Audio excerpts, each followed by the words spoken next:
The number that came through at 3:47 in the afternoon didn't look wrong at first. Just digits on a screen inside the weather station near Dubai International Airport. Then someone read it again. And again. 51.8 degrees Celsius. That's a hair over 125 degrees Fahrenheit. It's the kind of heat that doesn't feel like weather anymore. It feels like standing next to an industrial furnace with the door wide open. For a long moment, nobody in that room said a word. The last time the region saw a number like this, the guys writing it down were using fountain pens. They were under British colonial rule, wearing wool suits in a small port town that hadn't even imagined skyscrapers yet. That old benchmark had stood at the top of the ledger since the early 1920s. 100 years. Empires fell. Oil was discovered, pumped, sold, and turned into a skyline that reflects the sun straight back into the sky. And then, a single afternoon wiped that entire history clean. Before we go any further, you have to realize that a record temperature isn't just a fun stat for a news graphic. 51.8 isn't a bit hotter than yesterday. It puts you right inside a narrow zone that human bodies simply can't handle. You cool down by sweating. The sweat evaporates, pulls heat off your skin, and keeps your core around 37 degrees Celsius so your organs keep working. But that whole system relies on the surrounding air being able to soak up the moisture. When the air gets hot enough and humid enough, sweat stops evaporating. It just sits there. Your internal engine keeps burning, and it has nowhere to dump the heat. That's when things turn fatal fast. We're talking minutes in extreme conditions, not hours. So when the airport station logged 51.8, climate researchers thousands of miles away didn't celebrate a broken record. They went quiet. Dubai isn't some tiny research outpost with 3 scientists and a weather balloon. It's home to roughly 3.7 million people. Look at the whole way, and you're talking over 10 million people living in a place that was considered almost uninhabitable for large populations just 70 years ago. Think about how fast that happened. In 7 decades, a stretch of coast where Bedouin traders measured wealth in camels and pearls became one of the most vertical, heavily engineered cities on Earth, built right in a place where the summer sun is actively hostile. Which brings up the question nobody in those glass offices wants to ask out loud. Did we actually conquer the desert? Or did we just build something that made the desert fight back?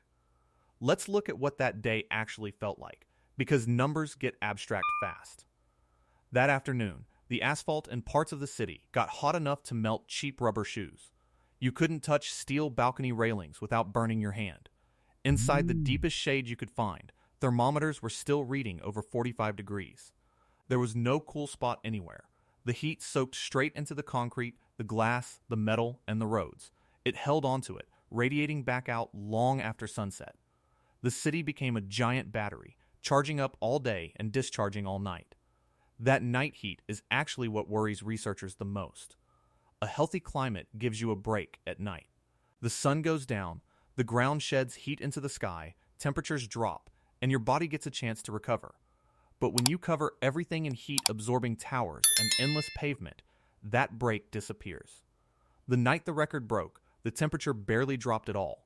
It was hovering in the mid-30s Celsius at 4 in the morning, just a dark, humid version of the daytime oven. Meteorologists call this the urban heat island effect. Cities always run hotter than the open land around them. Dark surfaces absorb sunlight. Concrete holds it. Cars, machines, and millions of ACK units blast their own hot exhaust into the streets. Every single one of those humming ACK units, keeping a mall at a chilly 22 degrees, is pumping the heat it removed right out into the open air. Multiply that by millions of units running at full capacity on the same afternoon, and the city is literally generating its own extra heat when it can least afford it. Dubai's record wasn't just a gift from the desert. The desert provided the baseline heat, but the city amplified it. It focused it into that 51.8 reading, like a magnifying glass. There's an interesting paradox here. That old 1920s record was set in a Dubai that had basically none of this. No glass towers, no highways, no endless concrete, barely any population, just sand, the sea, a few low buildings, and the raw climate. For an empty, simple version of the city to hit almost the exact same peak that a hyper-engineered megacity hit a century later tells us something strange. Either the natural climate was always closer to this limit than we wanted to admit, or the modern city has been quietly stacking the deck against itself the whole time it was growing. Honestly, it's both. And that's what makes this situation so sketchy. You can brush off a single record as a fluke, a bad convergence of wind and pressure that you forget about a month later. But temperature data over the last few decades doesn't show a flat line with one random spike. It shows a steady, relentless climb. Every generation's hottest day ever turns into the next generation's typical July afternoon. The record didn't shatter because of one crazy day. It broke because the baseline has been rising for a century, and we just watched it cross a threshold we hoped it wouldn't reach. If 51.8 is where we land now with full air conditioning and current infrastructure, the real concern isn't what happened on that single afternoon. It's what number comes next and whether a city this size can actually function when we hit it. To see how we got here, you have to look back at what the town was like when that first record was set. In the 1920s, Dubai was a modest fishing and pearling port along the creek. Maybe 20,000 people lived there in coral block houses with wind towers called bargeal on the roofs. Those towers were brilliant low-tech cooling. No power, no compressors, just an inverted chimney catching breezes off the Gulf and channeling them down into the living spaces. People slept on roofs in the summer. They built thick walls to hold off the daytime heat. They knew the desert was dangerous, so they built around its rules. That original temperature reading was brutally hot, but it was hot the way a natural desert is hot. It was a dry heat that dropped fast when the sun went down because bare sand releases energy quickly. Old Dubai got hot during the day and cooled off by dawn. Modern Dubai stays trapped in its own heat, and that shift explains everything about the last 50 years. Oil changed the trajectory overnight. The first tanker left in 1969, and the speed of development after that was absurd. In 1975, the population was around 183,000. By 2000, it cleared 1 million. Today, it's over 3.6 million, mostly packed into space that was empty sand within living memory. Construction moves so fast, nobody had time to ask if the environment could handle it. At the peak of the boom, roughly a quarter of all the construction cranes on the planet were working along this one stretch of coast. Sand got replaced by concrete, asphalt, steel, and glass. Millions of square meters of reflective, heat-trapping surfaces spread across land that used to cool off every night. Concrete and asphalt don't shed heat like sand. They soak up solar energy all day and bleed it back out for hours into the night. Every tower and parking garage does the same thing. The nights stay warm, which means the next day starts from a much higher baseline. When researchers compare the built-up downtown against the open desert outside the city, they find massive temperature differences, especially after sunset. Downtown holds heat like a hot brick. The open dunes cool down, but the city core stays stuck. Then you have to factor in all the glass. The classic Dubai skyline, the Burj Khalifa, the massive mirrored towers, acts like a giant maze of reflectors. Sunlight hits those glass walls and bounces down into the streets, onto the pavement, and into neighboring buildings. Walking between glass skyscrapers on a summer afternoon feels like walking inside a solar oven. The design looks futuristic in photos, but thermally, it's about the worst thing you could build in a desert. And the irony of the air conditioning makes it even worse. The whole city relies on it.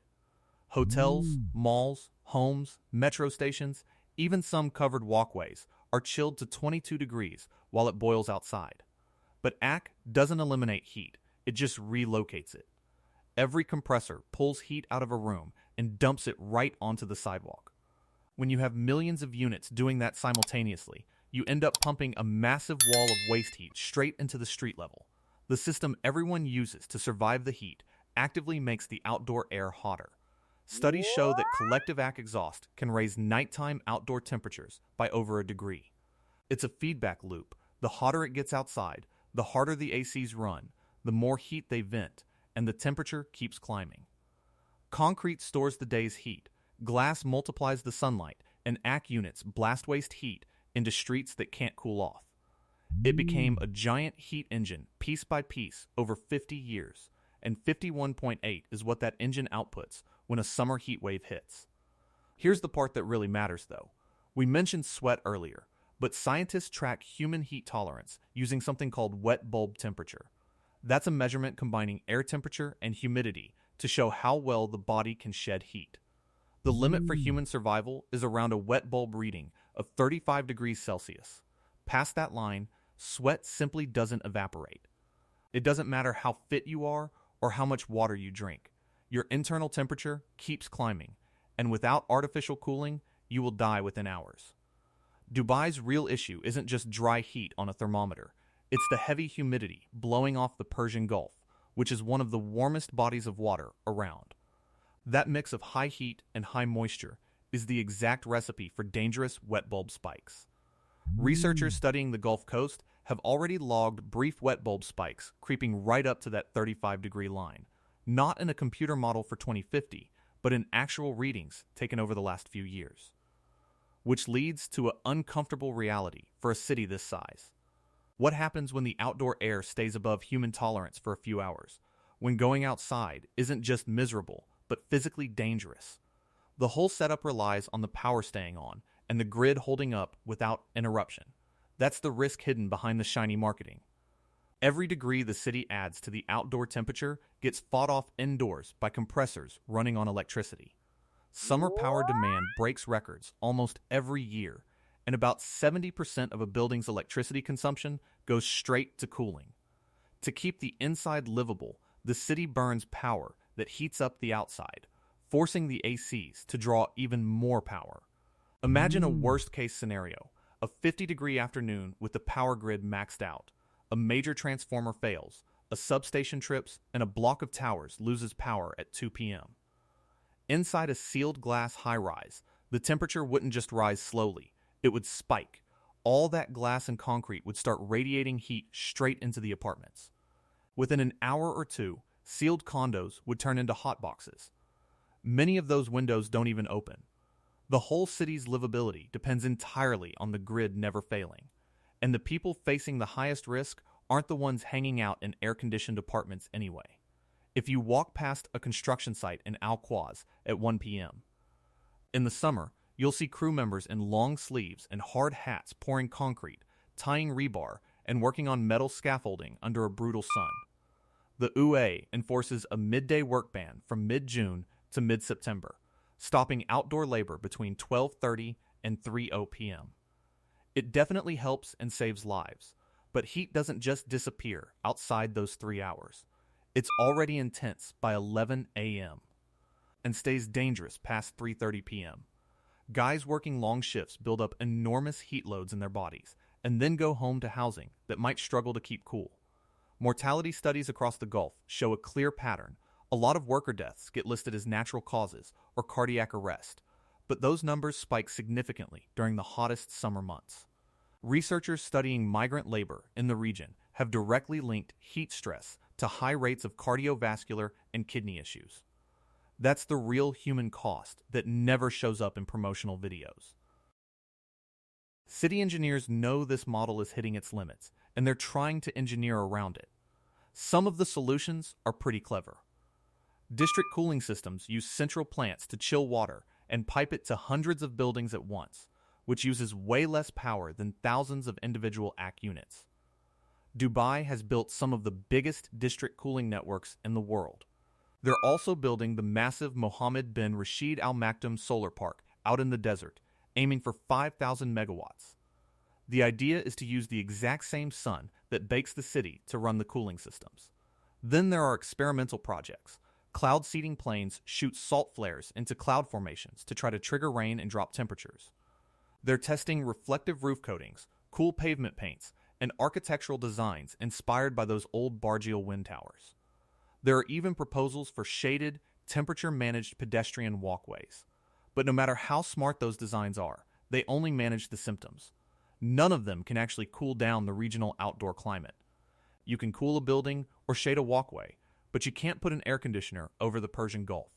And the Gulf itself is getting warmer, putting more moisture into the air and driving up those humidity levels year after year. That brings us back to that 51.8-degree reading. It's easy to look at it as a weird one-off event, a bad heat dome that eventually passed. That's a comfortable way to frame it, but it misses the point. A record like that isn't an isolated peak. It's a sign that the whole floor is rising. When a century-old benchmark falls, the baseline shifts. The 1920s number survived world wars, the discovery of oil, and the original rise of the city. But it couldn't survive the heat load generated by a modern metropolis of glass, steel, and non-stop air conditioning built right on top of the desert. If you look out over Dubai at night from the top of the Burj Khalifa, the city looks like an illuminated circuit board stretching to the coast. Every single light represents an interior space being held by main force at a temperature the surrounding desert wants to destroy. It looks like a complete victory over nature.